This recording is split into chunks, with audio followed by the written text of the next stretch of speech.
अगस्त 47 को भारत आजाद तो हुआ, लेकिन आप जानते हैं खंडित भारत आजाद हुआ। मुस्लिम लीग जो बना दिया अंग्रेजों ने, वही मुस्लिम लीग भारत में ऐसा विश्व वृक्ष बन गया कि उन्होंने पाकिस्तान अलग करा ही लिया। मुस्लिम लीग ने जो पाकिस्तान अलग कराया भारत देश से, इसमें अंग्रेजों ने पूरी भूमिका निभाई। और अंग्रेजों का यह था कि मुस्लिम लीग को भारत में इतना बढ़ावा दो कि ये कांग्रेस के हिंदू नेताओं से थोड़ी बड़ी संस्था हो जाए। तो मुस्लिम लीग का सारा फंड अंग्रेजों के यहाँ से आता था। आपको सुनकर आश्चर्य होगा, मोहम्मद अली जिन्ना जितना भी पैसा खर्च किया वो सब अंग्रेजों ने डोनेशन में दिया। और मोहम्मद अली जिन्ना का एक लेफ्ट हैंड और राइट हैंड मैन माना जाता था सोहरावर्दी करके, वो कलकत्ता का बड़ा नेता था। सोहरावर्दी जितना खर्चा किया वो सब अंग्रेजों ने डोनेशन में दिया। अंग्रेजों का एक अखबार निकलता था इस देश में, जो अभी भी निकलता है, उसका नाम था द टाइम्स ऑफ इंडिया। ये अंग्रेजों का अखबार आज भी है। अंग्रेजी एक कंपनी है जिसका नाम है बेनेट एंड कोलमैन, ये उसी कंपनी का अखबार है, तभी से निकलता है। तो टाइम्स ऑफ इंडिया की ये पॉलिसी थी कि मुस्लिम लीग का नेता छोटी से छोटी सभा का आयोजन करे तो उसको बड़े से बड़ा पोस्टर बनाकर, उसकी बड़ी न्यूज बनाकर टाइम्स ऑफ इंडिया के फ्रंट पेज पर देना। कई बार ऐसी हंसी आती है, मोहम्मद अली जिन्ना को जुकाम हो गया, खांसी हो गई, तो टाइम्स ऑफ इंडिया की फ्रंट पेज की न्यूज होती थी कि मोहम्मद अली जिन्ना कल से बीमार है, वो घर से बाहर नहीं निकला, उसको फ्रंट पेज पे कवरेज होता है। और आपको मैं एक आश्चर्य करने वाली बात बताता हूं कि मोहम्मद अली जिन्ना मुस्लिम लीग का नेता था, मुसलमानों का नेता वो कभी नहीं बन पाया। मुस्लिम लीग एक संगठन था, उसका नेता था, मुसलमानों ने उसे अपना नेता कभी नहीं माना। आप जानते हैं कारण क्या था? कारण सबसे बड़ा ये था कि मोहम्मद अली जिन्ना रोज हंदी मांस खाता। हंदी मांस समझते हैं, पोर्क, और मुसलमान उसको अपना नेता मान नहीं सकते जो हंदी मांस खाए। दूसरी समस्या थी कि मोहम्मद अली जिन्ना रोज शराब पीता था। मुसलमानों में शराब वर्जित है, हंदी मांस वर्जित है, शराब वर्जित है। और तीसरा, मोहम्मद अली जिन्ना का जो मुख्य धंधा था वो ब्याज पर पैसे उठाने का धंधा था उसका। मुस्लिम धर्म में इसको भी स्वीकार्य नहीं है, इसलिए मुसलमान उसको अपने नेता कभी नहीं मानते। आपको सुनकर आश्चर्य होगा, एक बार ये जिन्ना लाहौर में मुसलमानों की एक सभा में चला गया तो मुसलमानों ने मंच पर चढ़कर इसका मुंह काला कर दिया और एक गधे पर बिठाकर उसका सर्कस निकाला पूरे लाहौर में।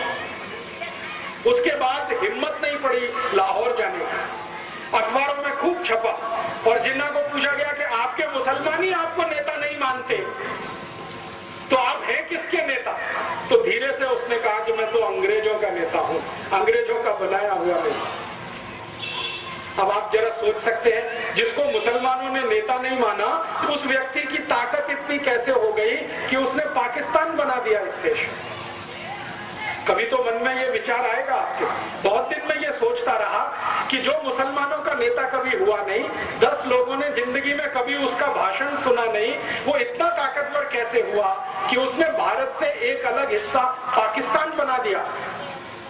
बात ये है और सच्चाई है जो मैं आपको बोलकर जाना चाहता हूं, और ये सच्चाई सुनते समय किसी के दिल को दुखावा हो तो मैं क्षमा मांगता हूं कि ये जो पाकिस्तान बना उसमें मोहम्मद अली जिन्ना की भूमिका इतनी बड़ी नहीं थी, उससे ज्यादा बड़ी भूमिका लेडी माउंटबेटन की थी। एडविना माउंटबेटन का नाम आप जानते हैं, नहीं जानते तो जान लीजिए। वो भारत का अंतिम अंग्रेज अधिकारी जिसका नाम था लुइस माउंटबेटन, उसकी पत्नी थी एडविना माउंटबेटन। ये पाकिस्तान बनाने का सबसे बड़ा कारण वो एडविना थी। आप जानते हैं वो क्या खेल खेला उसने? एडविना माउंटबेटन लंदन के हैरिस कॉलेज में पढ़ती थी जिसमें ये जिन्न पढ़ा करता, और उसी कॉलेज में भारत के पहले प्रधानमंत्री पंडित जवाहरलाल नेहरू भी पढ़ते। हैरिस कॉलेज में 3 लोग पढ़ते थे साथ में एक ही क्लास में ध्यान देना, जिन्ना मोहम्मद अली, पंडित जवाहरलाल नेहरू और एडविना। उस समय वो माउंटबेटन नहीं थे, शादी उसकी बाद में हुई। तो एडविना, जिन्ना और नेहरू एक ही क्लास में पढ़ते थे और रिकॉर्ड्स और दस्तावेज बताते हैं कि एडविना से दोनों लगे हुए थे। ये डॉक्यूमेंट्स बताते हैं। और एडविना इतनी चालाक महिला थी कि दोनों को हैंडल करती थी, इतनी चालाक। एक को सवेरे मॉर्निंग में, दूसरे को शाम में, दोनों को हैंडल करती। और जिन्ना और नेहरू का सबसे बड़ा जो झगड़ा होता था वो एडविना को लेकर। ये झगड़ा वहां से शुरू हुआ, हैरिस कॉलेज से। नेहरू जी पढ़ाई करके वापस आ गए, जिन्ना भी पढ़ाई करके वापस आ गया। दोनों ने यहाँ इस देश में वकालत करने की कोशिश की, लेकिन चली नहीं। न नेहरू जी की वकालत चली, न जिन्ना की वकालत चली। दोनों बैरिस्टर थे, उनको जिंदगी में कभी कोई केस ही नहीं मिला लड़ने के लिए। कारण समझते हैं? कारण बिल्कुल स्पष्ट है कि केस उसको मिलता है जिसके जीतने की संभावना होती है। नेहरू जी के बारे में सब जानते थे कि इसको कोई दम नहीं है जो जीत पाएगा एक भी केस। तो वकालत चली नहीं, तो नेहरू जी कांग्रेस में ज्वाइन हो गए। उनके पिताजी ने उनको कांग्रेस में डाल दिया। पिताजी का सपना था कि मैं नहीं तो मेरा बेटा कोई ना कोई दिन देश के बड़े पद पर आना। उसके लिए मोतीलाल नेहरू ने एक पार्टी बनाई जिसका नाम था स्वराज्य पार्टी, और अंग्रेजों से उन्होंने तालमेल करके इस देश में सरकार बनाने का काम भी किया।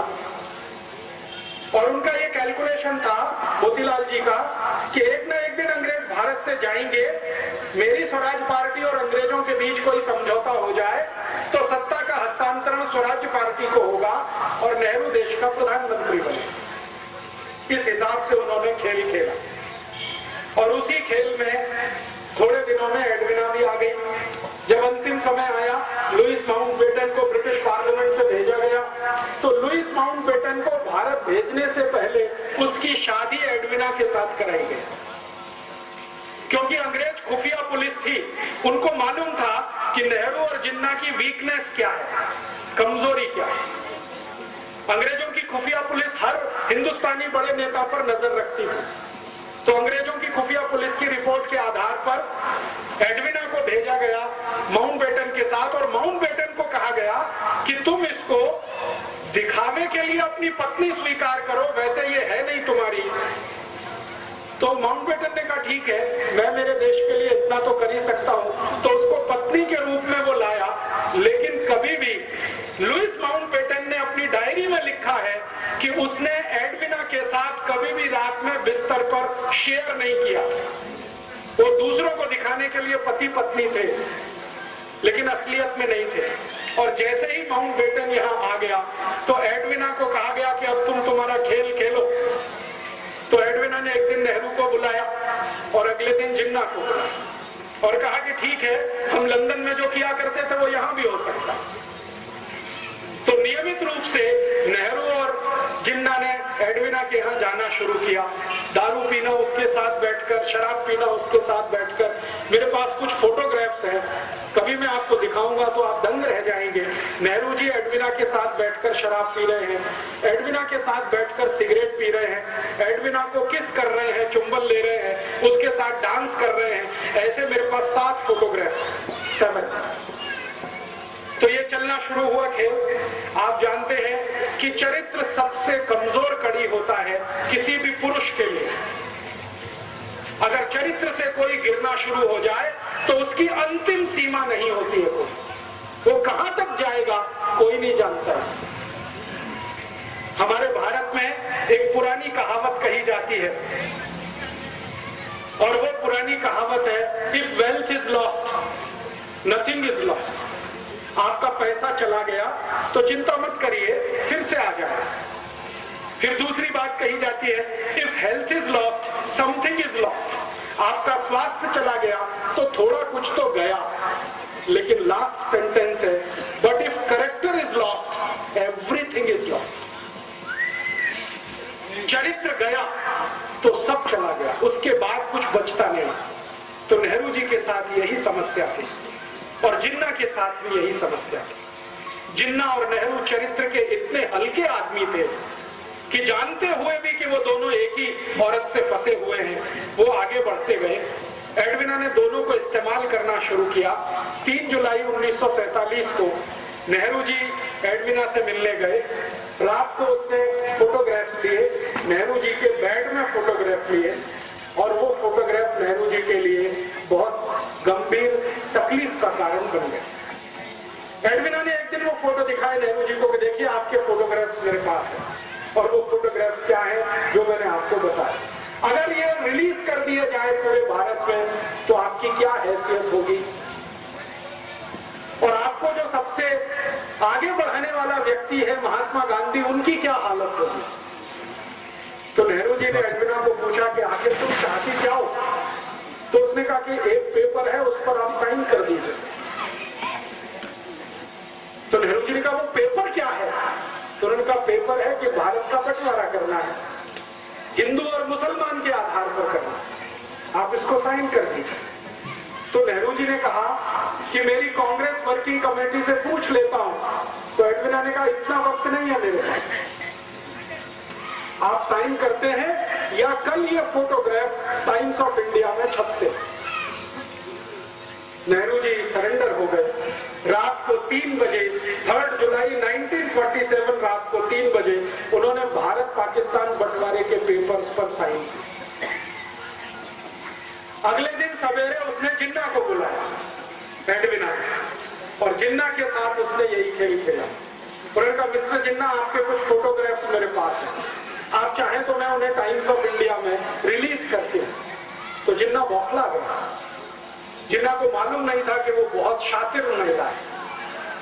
हमारे भारत में इतिहास में आपने सुना विष कन्याएं होती थी, विष कन्याएं, एडविना वही थी, विष कन्या। तो जिन्ना परेशान, अपने फोटो देख के परेशान, क्योंकि जिन्ना का फोटो तो नेहरू जी से भी ज्यादा आपत्तिजनक अवस्था में था। अभी को मैं खोलकर नहीं कहना चाहता क्योंकि कैमरे पर रिकॉर्डिंग हो रही। तो जिन्ना तो और भी परेशान। तो उसने कहा नहीं नहीं ये फोटोग्राफ्स रिलीज मत करिए। तो उन्होंने कहा ठीक है आप फिर पेपर साइन कर दीजिए। तो जिन्ना ने कहा कि मैं तो मुसलमानों का नेता ही नहीं हूं। तो उन्होंने कहा हम बनाएंगे ना, आपको चिंता मत करिए, हम बनाएंगे आपको मुसलमानों का, आप पेपर साइन करिए। तो 4 जुलाई को शाम को करीब 2:30-3 बजे जिन्ना से हस्ताक्षर लिए, 3 जुलाई को सवेरे 3 बजे नेहरू जी से हस्ताक्षर लिए, और वो अगले दिन अखबार में आ गया कि भारत और पाकिस्तान 2 अलग देश बनेंगे, पाकिस्तान मुसलमानों को मिलेगा, भारत हिंदुओं को मिलेगा, और इस तरह से देश का बंटवारा हो गया। इस बंटवारे में अगर आप देखना चाहें कि विलेन कौन है तो आपको बिल्कुल साफ दिखाई देगा। अगर मुझसे कोई पूछे तो पहला विलेन इस बंटवारे में पंडित जवाहरलाल नेहरू, दूसरा विलेन मोहम्मद अली जिन्ना। और मैं पंडित नेहरू को पहला विलेन क्यों मानता हूं, मैं आपको एक दूसरी घटना बताता हूं जो इतिहास में अभी दर्ज नहीं है, लेकिन डॉक्यूमेंट्स में वो घटना घटित है, डॉक्यूमेंट्स में उसका जिक्र है। वो घटना क्या है?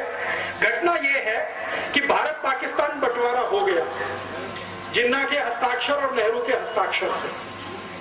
थोड़े दिन के बाद गांधी जी को यह पता चला। गांधी जी को पता चला तो गांधी जी ने अपना सिर पीटा। आप में से कोई शायद ये बात नहीं जानता है, गांधी जी को एक आदत थी, और वो आदत ये थी कि वो अपने पर जब गुस्सा करते थे तो अपना सिर पीटते थे, ऐसे करके बहुत तेज मारते थे, घूंसों से मारते थे, अपने को मारते थे। जिस दिन गांधी जी को पता चला कि नेहरू ने बंटवारे के पेपर्स पर हस्ताक्षर किए, उस दिन उन्होंने अपने को पीटा और उन्होंने कहा कि अब मैं जिंदा नहीं रहना चाहता, क्योंकि मैंने जिसको आगे बढ़ाया वो इतना कमजोर निकलेगा ये मुझे नहीं मालूम। परिणाम क्या हुआ? गांधी जी ने जिन्ना को बुलाया और कहा कि भाई तुम ये बंटवारा क्यों कर रहे थे?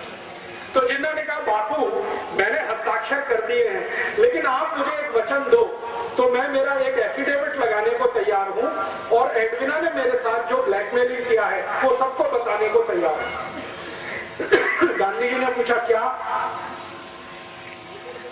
उन्होंने कहा कि मुझे भारत का प्रधानमंत्री बनवा दो।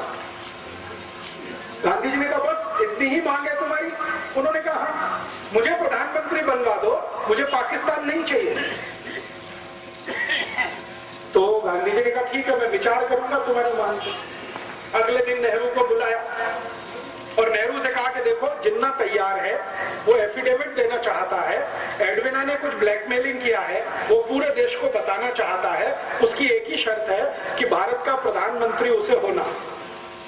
बोलो। तो नेहरू जी ने कहा कि बापू, जिन्ना को भारत का प्रधानमंत्री तो क्या, मैं मेरे ऑफिस का चपरासी नहीं बना सकता, कारकुन नहीं बना सकता। तो गांधी जी ने कहा तुमको जिन्ना से इतनी दुश्मनी क्यों है? तुम दोनों साथ साथ पढ़े लंदन में हैरिस कॉलेज में, तुमको स्कॉलरशिप मिली, जिन्ना को स्कॉलरशिप मिली, साथ में जिस स्कूल में तुम पढ़े, साथ में रहे 15 साल, और तुम में दोस्ती इतनी ज्यादा थी, अब ये दुश्मनी इतनी क्यों? तो नेहरू जी ने असलियत नहीं बताई। जिन्ना और नेहरू जी की जो दुश्मनी थी उसका कारण था एडविना, और कोई दूसरा कारण नहीं।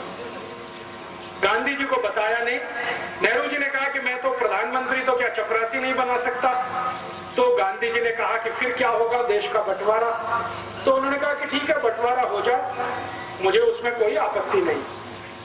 तो गांधी जी ने कहा कांग्रेस तो तैयार नहीं है इसके लिए। तो उन्होंने कहा ठीक है, कांग्रेस थोड़े दिन में तैयार हो जाएगी। ऐसे करके गांधी जी और नेहरू जी का वार्तालाप पूरा हुआ। फिर गांधी जी ने कांग्रेस वर्किंग कमेटी की मीटिंग बुलाई। 15 उसमें सदस्य थे।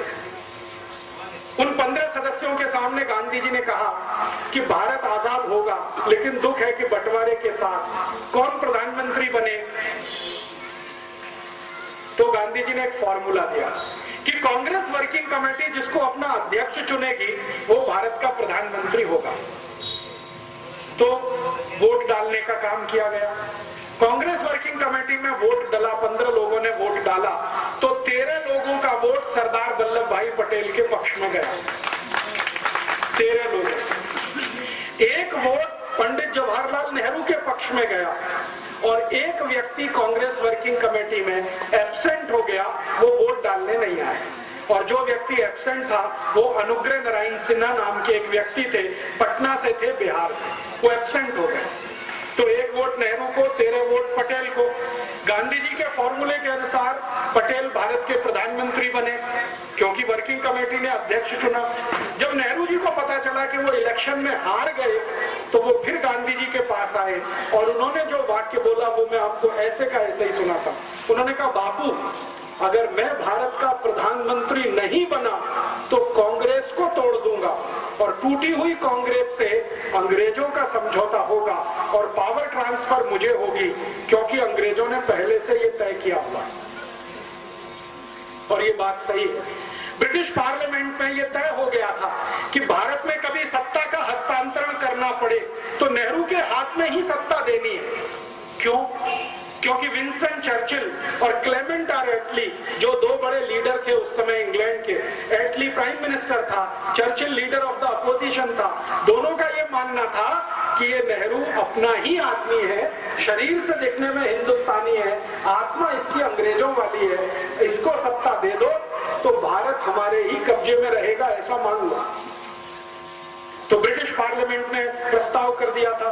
नेहरू जी को उसकी जानकारी हो गई थी। नेहरू जी ने इस पर गांधी जी को ब्लैकमेल किया और कहा कि मैं अगर सत्ता में नहीं आया तो कांग्रेस को तोड़ूंगा। और अंग्रेजों ने घोषणा की थी कि कांग्रेस अगर टूट भी गई तो नेहरू वाली कांग्रेस को वो पावर ट्रांसफर करके भारत से चले जाएंगे।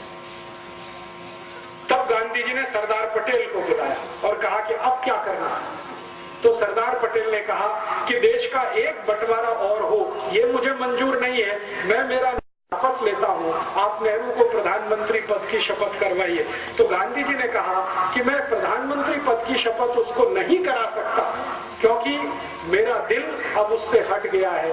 ये जरूर है कि तुम मंत्रिमंडल में आ जाओ, डिप्टी प्राइम मिनिस्टर की पोस्ट पे रहो, ताकि नेहरू के ऊपर कंट्रोल रहे, और मैं तो जाऊंगा नहीं ऐसे किसी समारोह में जहां नेहरू को प्रधानमंत्री पद की शपथ दिलाई जाएगी। और आप जानते हैं कि 15 अगस्त 47 को जब शपथ ग्रहण समारोह हुआ, गांधी जी उसमें नहीं गए। गांधी जी नहीं गए। गांधी जी उस समय बंगाल के एक गांव में थे, नोआखाली में। ये गांव अभी बांग्लादेश में चला गया।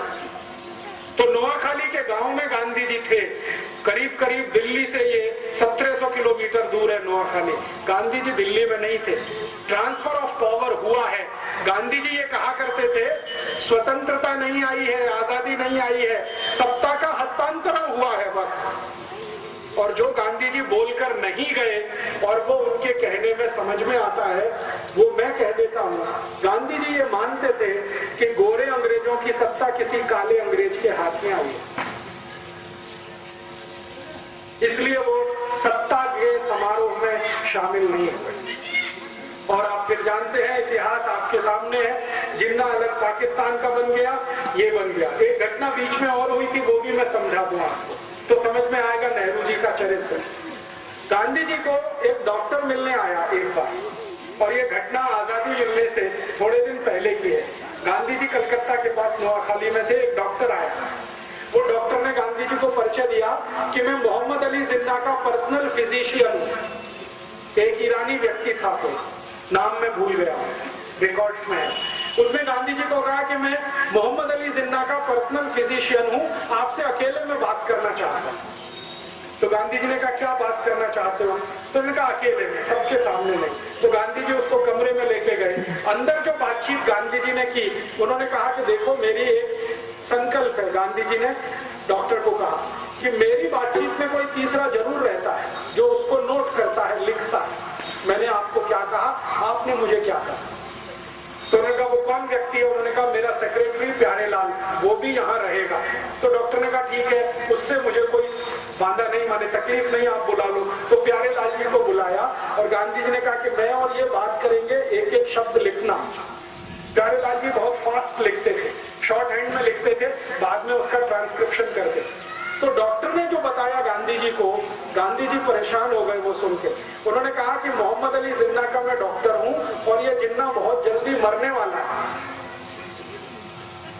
गांधी जी ने पूछा क्यों? तो उन्होंने कहा इसको बोन टीबी है, इसकी रीढ़ की हड्डी पूरी गल चुकी है, इसका नर्वस सिस्टम ज्यादा दिन काम नहीं करेगा। तो गांधी जी ने कहा कितने दिन जिंदा रहेगा? तो डॉक्टर ने कहा हो सकता है 2-3 महीने भी जिंदा ना रहे। तो डॉक्टर को पूछा गांधी जी ने आप क्या चाहते हैं? तो उन्होंने कहा मेरी एक इच्छा है कि आप किसी तरह नेहरू को समझा दो, 2-3 महीने ये जिंदा रहेगा, इसको भारत का प्रधानमंत्री बना दो, देश का बंटवारा तो नहीं होगा।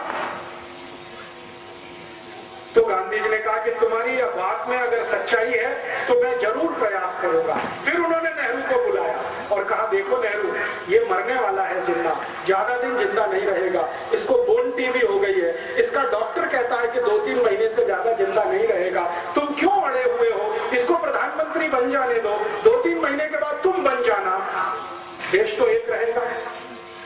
तब नेहरू ने फिर वही बात कही कि मैं जिन्ना को मेरे ऑफिस का चपरासी नहीं बना सकता, प्रधानमंत्री कैसे बनने दूं?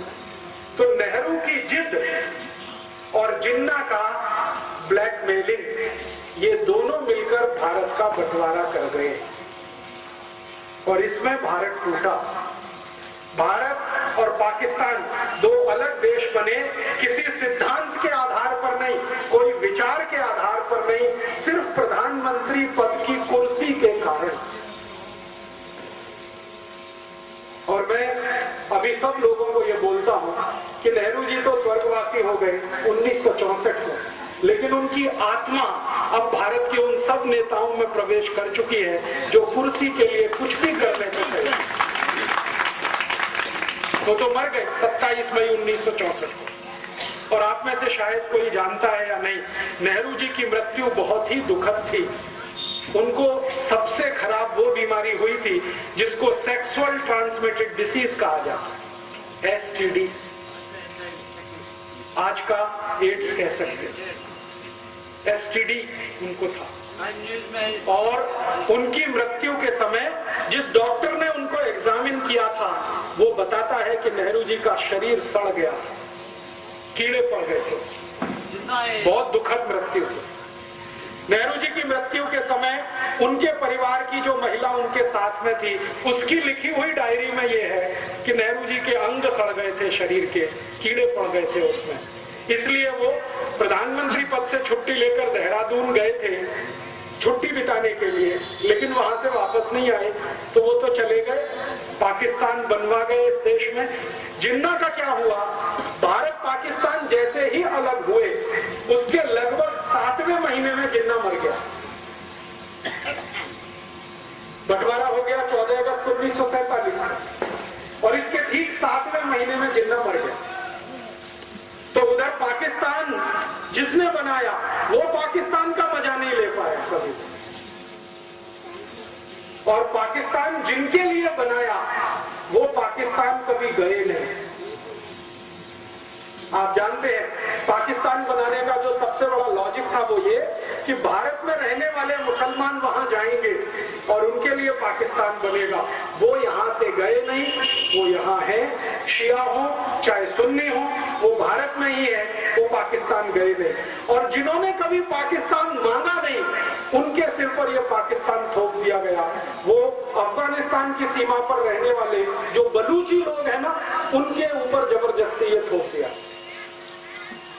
आज पाकिस्तान क्या है आप जानते हैं, सारा का सारा पाकिस्तान ऐसी समस्याओं से घिरा हुआ है जो उसके जन्म से शुरू हुई, और जन्म से जो समस्या शुरू हुई जिन्ना के द्वारा, उसी का दुष्परिणाम है कि आज तक उस देश में कभी लोकतंत्र नहीं रह पाया, प्रजातंत्र नहीं रह पाया, हमेशा किसी सैनिक ने उसका शासन किया।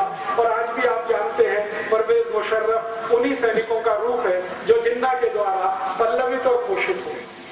लेकिन भारत को एक बड़ा नासूर दे गए, और वो नासूर ये भारत के 3 विलेन, एक जिन्ना, नेहरू और एडविना, ये 3 विलेन को मैं मानता हूं भारत के बंटवारे के लिए जिम्मेदार।